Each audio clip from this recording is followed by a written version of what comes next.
আসসালামু আলাইকুম রহমতুল্লাহ। ওয়েট, খালি স্ক্রল করতে না থেকে ইংরেজিতে একদম সহজে 5টা এক্সপ্রেশনস তথা বাক্য গঠন শিখে নিলে কেমন হয়?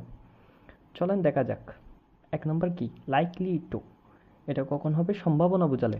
উদাহরণ হচ্ছে I am likely to visit my school. আমার স্কুলে যাওয়ার সম্ভাবনা আছে। 2 নম্বর about two.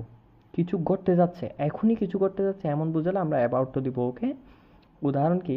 The train is about to start. ট্রেনটি এখন শুরু হতে যাচ্ছে। এখানে এখনটা আমি লিখি নাই, এটা কিন্তু অ্যাবাউট টুর সময় এখনই বোঝাই। ওকে, এখানে গোয়িং টু অনেকে বলতে পারে গোয়িং টু কেন দিই নাই, তো গোয়িং টু হচ্ছে কিছুক্ষণ পরে বোঝাই। 3 নম্বর ইউজ টু, অতীতের কোনো অভ্যাস বোঝালে।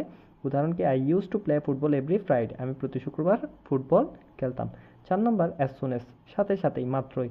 উদাহরণ কি? As soon S I get my salary. যখনই আমি আমার বেতন পাবো, I will buy a new phone. আমি একটি নতুন মোবাইল কিনবো। 5 নম্বর কি?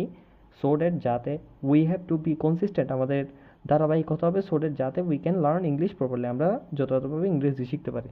তো কেমন লাগলো জানাবেন। আসসালামু আলাইকুম রহমতুল্লাহ।